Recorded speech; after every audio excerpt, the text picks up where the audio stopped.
Thank you, Governor. My brother, Governor of Siaya. Bas.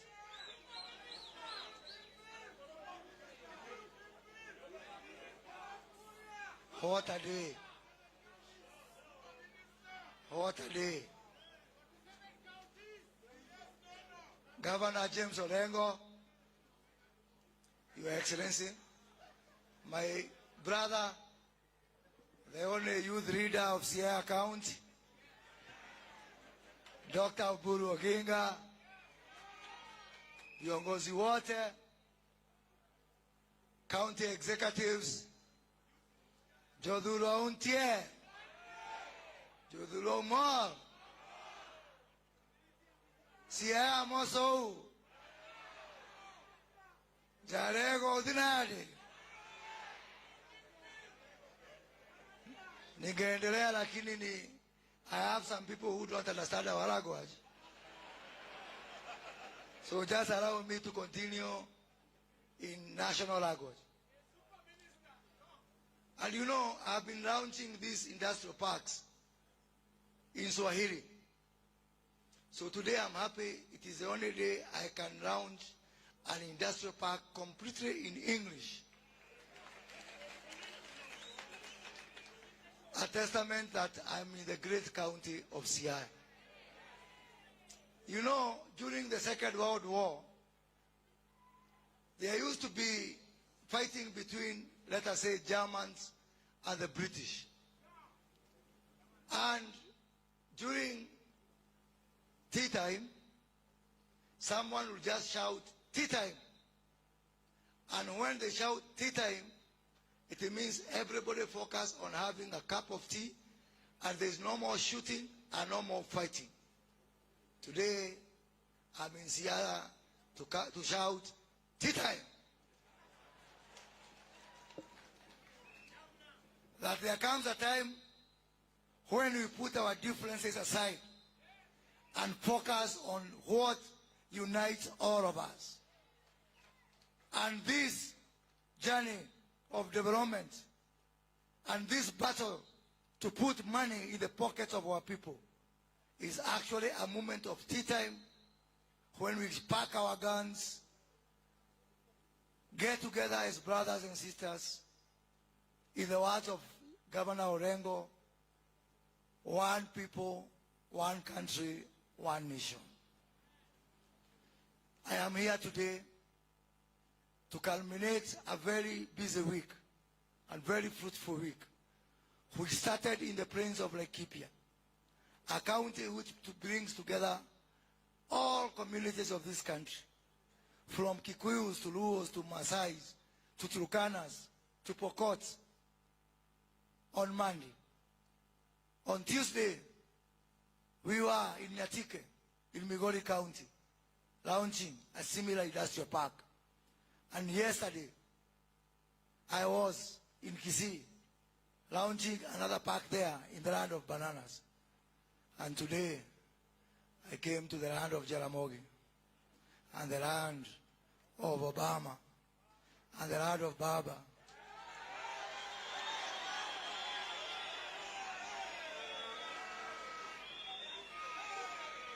And the land of the great James Orengo, to say that indeed development has no boundaries and we are all one people. What would make me more proud that coming back here in Alego in 2 years' time and finding, as per my estimate, around 20,000 people working here, working on a very thriving fish industry, where today I am not coming with new fish. It is the same fish that is found in this treasure of yours called the lake. But I am here today to ensure that you reap maximum benefit from your fish. The same fish that you have. Once we do value addition, once you do processing of your fish, once you sell your fish directly from Alego, as that young girl has said, from Siaya to the world, it will make my heart melt with love. How happy will I be if today I'm wearing clothes which are not benefiting the people of this country. But when we work together on the cotton industry here in Siaya, and within 2 years, we come back and say, we are now wearing clothes made in Siaya, not just by tailors of Siaya, but Siaya farmers toiling in their farms and helping us to clothe ourselves. For indeed, it's a shame that 60 years after independence, we continue to import clothes when we can actually make our own cotton. The same for all the other products. I have seen a lot of activities on sunflower and other edible oils. This year, Kenya will import crude palm oil worth 150 billion Kenya shillings. That money will benefit people of Malaysia, people of Indonesia, people of other countries. That money will create jobs in Indonesia and Malaysia. It is my humble contention that these jobs are required here in Kenya more than anywhere else. If we continue importing shoes, when we can, have seen here some efforts to have some leather coming from fish as a byproduct of fish. And as I said on Monday in Laikipia, I look forward to next year where I'll ban all imports of shoes so that the people of Siaya and the people of this region can be able to convert fish into leather, into shoes, into bags for our ladies, into belts, so that we can also put money in our pockets. This program is a shared program. Kenya shillings 250 million from national government, Kenya shillings 250 million from the county government of Siaya. And I want to thank my brother Governor Orengo and the county assembly, especially the county assembly, for supporting the governor's program. I must say the governor has been, I must say, the most enthusiastic governor on this program. Although it's a program for the entire country, he has always been bothering me. And yesterday he had to come to Kisumu to ensure that I am there, and he gave instruction to the airport that they should close the airport for me until I launch this industrial park. I want to thank you, Governor, for that cooperation, because really it makes my work easier when we have a governor who is progressive, a governor who wants to do the best for our people, and the governor who knows that one day, after we leave this world, we are going to be remembered by our actions. Governor, I want to tell you for what you are doing today. These people of Siaya, I am very sure they will vote for you again.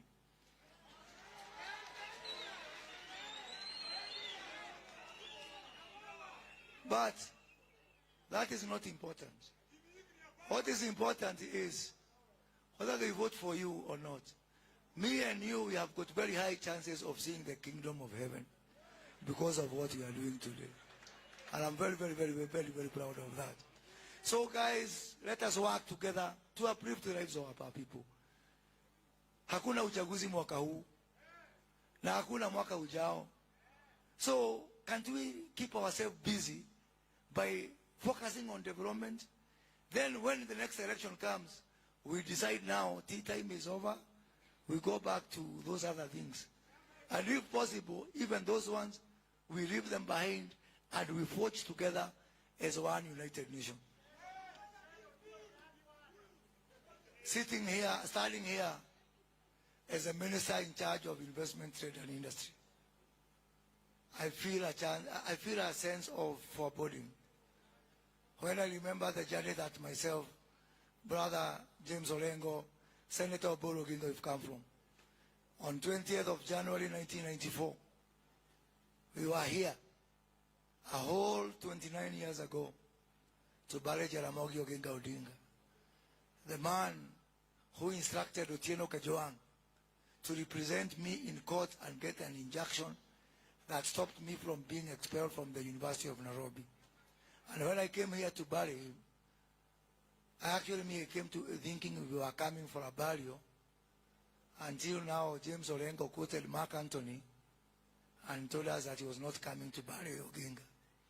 1 year later, when we had our first anniversary, the first Teraburu of Jaramogi, I was at Kango Kajaramogi. And I remember I was sitting next to Oburu.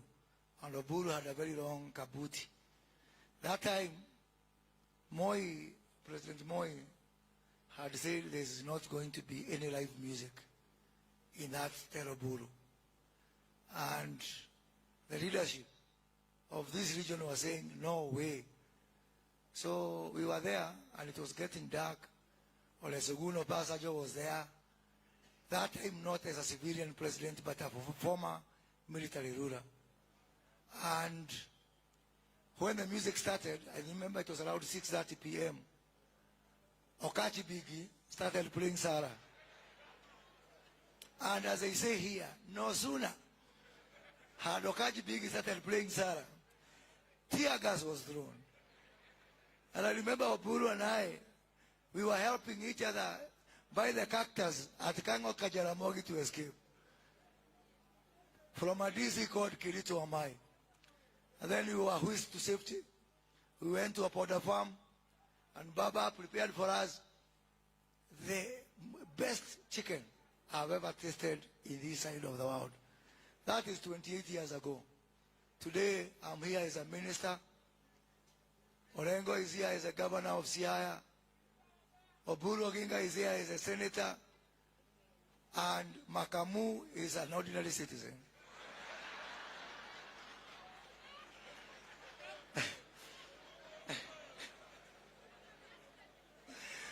Ndugu yangu Makamu, I told him, go back to Siaya. You are spending too much time in Kisumu. Sasa ona sasa. But he's a good friend of mine, and he calls himself my ambassador at large in Siaya and Kisumu counties. So, Governor, as we agreed, for us to gain meaningful use of this industrial park, we must also focus on production. And at the heart of this issue of production, we need to ensure that we give these people the means for them to work for themselves. We've talked for many weeks now about the issue of cotton seedlings. I sent my PS for industry, Dr. Juma Mukwana, here. He worked with you. And now, today, this morning, I had a discussion with our Ministry of Agriculture, and we also had a discussion with you, and we agreed that in the spirit of real devolution, we have to ensure that we give counties the capability to produce their own seedlings. As you have promised me, as we build this industrial park here, as we seek to bring investors from all over the world to come here, we need also to ensure that you have your own capacity to produce your own seedlings. You have promised me that you'll avail, apart from this land, another 70 acres in Ugenya. Our Department of Agriculture, our Kenya Plant Health Inspection Service, KEFIS, our Kenya Agriculture and Livestock Research Organization, CALO, our Kenya Seed Company, they will come to you from next week to start working on a farm for multiplication of cotton seedlings, of sunflower seedlings, of our avocado seedlings, so that next year you don't have to wait for me to come and bring them, because you can be able to do it here. And that's how we are going to support the revolution. And that's how we are going to develop this country. On top of that, once we finish this industrial park, one of the state corporations in my ministry, called Kenya Development Corporation, is the one which is going to be here to operate this center. But most importantly, they will come with money. They will come with money to give credits to these people, to give them credit so that they can be able to buy inputs, to give them credit so that they can be able to do their own value addition, and also to bring money to buy equipment. We are going to buy equipment on a model we call common user facilities. That means even a hustler from Rarieda who does not have any money to buy big equipment can come right here, use the common user machines that we put here. For example, they can come with their fish here, rent our machine, process the fish, rent our packaging equipment, pack their fish, sell to the export markets right from here. You don't have to be big, and nobody is small to be able to use this industrial park. We want to grow together. You know, I say, if all the 47 regions of this country are able to pull together, kwetu tunatoa kitu fulani, hapa samaki, hapa cotton, hapa area Kisii, bananas, another area beef, this country will grow and will be both rise together. That is why I am very much focused on ensuring that we have got 47 mini economies that are all working, producing, contributing to our national good. And you know, in 1965, Mboya, Kibaki, and other people, they did a lot of good things. But there's one mistake they made. And I'm sure Dr. Oburu Oginga, you will support me in this one. This sessional paper number 10 of 1965, that is the source of all the problems we have in this country. When people put ink on paper to say that there is part of this country that is classified as useful Kenya and other parts which are classified as useless Kenya, we are still paying for that misadventure that happened 60 years ago. And that is what I'm trying to resolve to this. For me, all parts of Kenya are useful. There is no one part of Kenya that is useless, because we are contributing with your fish, with your cotton, with your sunflower, with your avocados. Are you not shareholders? By the mere products that you have that can contribute to our jobs, contribute to our foreign exchange, contribute to our national GDP. Everybody in this country is a shareholder, and as I complete this program, you'll be able to see that we can all move together. Siku ya Jumamosi, mimi ni shabiki wa mpira na nashabikia timu inaitwa Chelsea huko juu, na hapa chini mimi mnajua ni mtu ya Gor Mahia. Kogalo, Kogalo,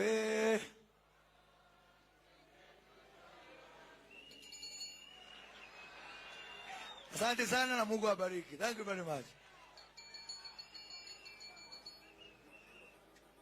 Thank you very much. Bwana CS, before you go to your seat, kindly.